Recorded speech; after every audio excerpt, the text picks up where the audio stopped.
we just completed the Sojourner Truth Trail. Tell me how you feeling right now. Oh, well, I'm itching on my leg because the mosquitoes got me. But other than that, other than a little itchy, I'm just so excited because I've been wanting to do this. Oh gosh.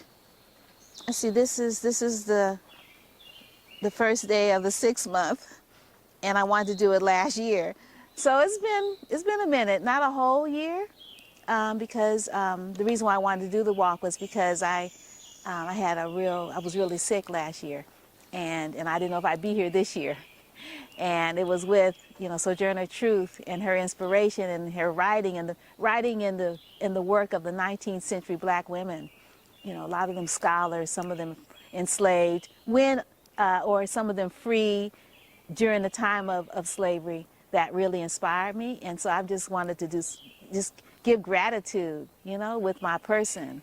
And so I just feel like this is just so awesome, and I'm not leaving yet. There's so much more to experience because this is her country. Like everyone who lives here, they're her people, even if they don't know it. So tell me about your journey coming to the East Coast. I thought it was pretty interesting. Amtrak, you mean? In terms of how you traveled. Talk a little bit about that. Okay, well, I had this great idea of going through the national parks and having a camper, but it's too expensive. I couldn't afford it at all. And so what I did is I took Amtrak. Yeah, coach, folks, coach. It was like $500 and some change, and I sat up for 4 days. Not fun, but and slept sitting up 3 nights. But it was great. I totally recommend riding the rails. It's a great way to see the country. It was so beautiful. Oh my goodness, California is a beautiful state, if I do say so myself. And then Nevada, and then Colorado, and Utah, and it was just magnificent. And then after that, it kind of went downhill because it was just farmland, and I know farmland. But it was so beautiful traveling here. And I met so many interesting people on the train. I met a retired park ranger who told me that, because I told her that I'd always wanted to be a park ranger. And she said I could volunteer first, and then I could maybe get a job as an interpretive guide or something like that. And I thought, wouldn't it be cool? Because Sojourner Truth has a state park right here. And I'm like, wouldn't it be cool for me to be a park ranger at the Sojourner Truth State Park? Wouldn't that be hot?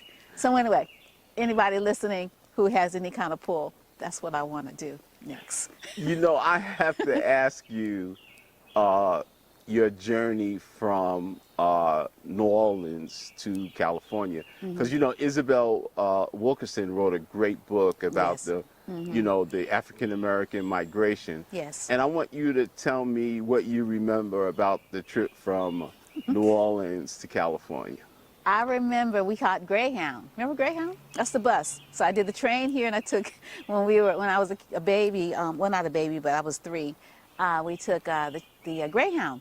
And what I remember is looking out the window and my mother running because she left my brother. My brother was an infant, with a lady sitting next to us while she went to get some pet milk or carnation, I'm not sure which one, to feed my brother, because that's what people made formula from back then. I don't even know if they did anything to it, just put some water with it, and that's what the babies drank.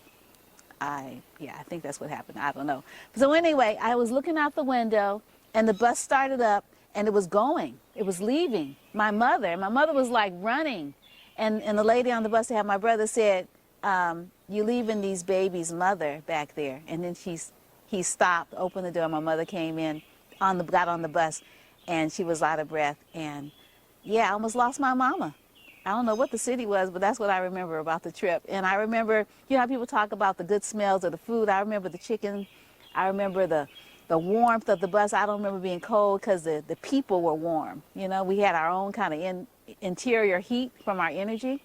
And I remember when we arrived in San Francisco, and my daddy, I didn't remember him, and we went and we stayed in a boarding house. So we had one bathroom, and it wasn't always available. And I remember the kitchen that everybody shared and the meals we had. And yeah, and my mother did domestic work. I remember going to some of those places where she took care of people. And the lady was nice, and she feed us lunch, and she gave us stuff to bring home. So, and as I mentioned, I went to USF because my father worked there as a janitor. Yeah, and Talk so about your formative years growing up in California. formative years. Like during the time you were a teenager. Oh, well, we were living in the Fillmore, and then we moved to Visitation Valley, and then we moved to Ingleside, which is over by the water, by the ocean, Pacific Ocean. And so I was a teenager when we lived in Visitation Valley, and that was when I grew up in the Nation of Islam, and so that was when we got a Muhammad University there, and I wanted to go because we dressed differently, like longer skirts. It was the hot pants and mini skirt days, and I was not wearing any of that. And so I felt kind of like not isolated because my friends were nice to me, but it just didn't feel I wasn't like cool. And so I was really happy to go to the Muslim school, and with my friends, and I really enjoyed growing up in the Nation of Islam. It was really a good experience, sort of being proud of being a black person. Now, I never wanted to be a white person, so that was a good experience. And then I taught at Muhammad University of Islam, and then I went to UC Berkeley for a couple of years before I got married. Yeah, and now I'm a college professor, and my two daughters are grown. I have 5 grandchildren, 4 grandsons, 1 granddaughter, and yeah, it's been a good life. It's been a good life. I mean, there's challenges, of course, but, like Sojourner Truth, we walk through it, we move through it, and we learn our lessons, and we're just thankful that we're still upright. We fall down and we get up. I don't know the name of the song, but, that's sort of like a motto. You fall down and you get up. Like today. We fall down, but we get up. We sure do. We got to keep getting up, right? And I think that really speaks to Sojourner Truth and her experience in life as well. Yeah. She was always like reinventing herself. Like she didn't say I'm perfect.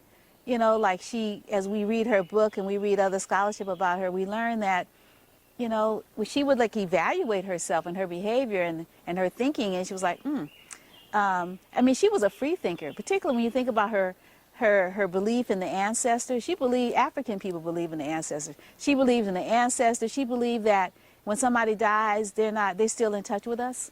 Like her son Peter, he was lost, but he wasn't lost. And people don't talk about that much. Particularly people that call themselves Christians. So she was a real mover and shaker. And then I think about how she was on the stage with the men like Frederick Douglass and was it William Lloyd Garrison and all these other movers and shakers. And the women over here were taking notes like the white women were taking notes, but she was sitting there and talking and singing her beautiful songs and bringing order to disruption, like when people were trying to disrupt the meeting. I mean, she was great. She integrated the streetcars. Like she was brave. Like she'd be sitting in the corner of the, they would have these big evangelist kind of meetings, and she was sitting in the corner one because these boys had come and they were like just getting ready to disrupt it or trying to disrupt it, and she was like, you really need to get out of this corner and go, go make, go take charge of the meeting so that you all could have peace. And so she went out and she told the boys, she started talking to the boys that were disrupting the meeting, and they wanted to hear her sing, and then they wanted to hear her talk. And so she said, if I sing and if I talk, will you all leave peacefully? And it took a minute, but they did. So, and that was the way she was. Yeah, she was a real astute and intelligent woman. Real intelligent woman. So people say, oh, she was illiterate. Like, what does that mean? Like being able to read. She said she read people. Mm-hmm. She said she read people, and we're books, and she knew the Bible, her scripture. she's like to have kids read it to her because she said the adults are always trying to interpret it. The kids just read what's on the page. Yeah, but she was really remarkable, and I encourage everyone to study her work. Read her narrative, read Nell Irvin Painter's book, read Margaret Washington's Sojourner Truths America. And then there's the book that was written by a former professor at SUNY La Pulse. Last name is McBee.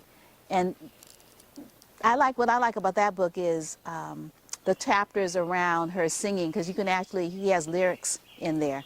The other part, he documents it, but I don't love that particular book. But, people think highly of it, so you probably should read it, just so you can say you read it. So finally, Wanda, what's your biggest takeaway from Sojourner Truth? Well, besides we fall down and we get up, I think that's like really big. But just to know that everything passes, like nothing is permanent.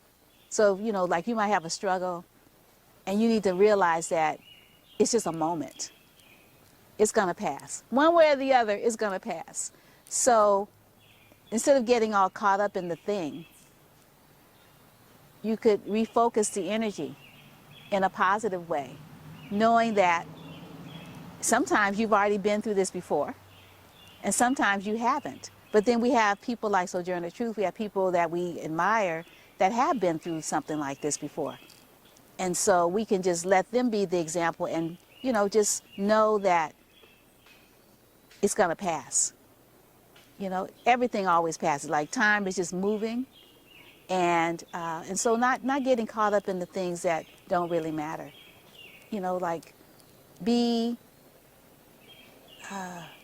people can take you out of your form. So, be mindful and take responsibility for your own life, and don't worry about other people's lives. Do you agree that Sojourner Truth led us to this path this morning? Oh, totally. And so did Oshun, because we're walking by the water, and I saw some yellow flowers for Oshun. Yeah, Oshun also, blessed me, in this movement to health and to life and longevity. And so did Della Reese, actually. Oh man, Della Reese, wonderful woman. I shade to her memory as well. But yeah, when we were walking, and then we saw the plaque, I'm like, yeah. And then we just sort of turned. Like, we didn't know these buttons were gonna be on the doggone trees. We turned, it's like, there she is. That was during the part where I was like looking at the tree roots, looking like bones of our ancestors. And then there she was on the tree. I'm like, what? Like, in the tree that she was on was like, those roots were like really raised, and they were really crossed, and you had to be careful because you could break your neck, you could fall. Yeah. And it's not an easy path either.